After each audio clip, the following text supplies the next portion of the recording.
Müğənni Dəniz Əsədova həbs olunub. Binəqədi rayon məhkəməsi bu barədə hökm çıxarıb. Dəniz Əsədova vəkil Asim Abbasovun xüsusi ittiham qaydasında şikayət əsasında 7 ay azadlıqdan məhrum olub.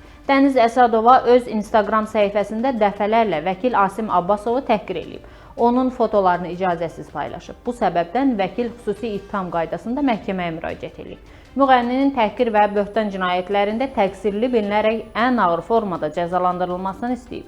Xatırladaq ki, Dəniz Əsədova bundan əvvəl də eyni ittihamla müxtəlif şəxslər, müğənni Cabbar Musayev və digərləri tərəfindən məhkəməyə verilmişdi. Bundan başqa müğənninin şikayəti əsasında 2023-cü ildə Sabunçu rayonunun 21 sayılı Birləşmiş Şəhər Xəstəxanasının baş həkimi Rauf İsfəndiyarov həbs olunub. Həkim ifaçıya qarşı 627 min manatlıq dələduzluqda ittiham olunub. Daha sonra ev dustaqlığına buraxılıb.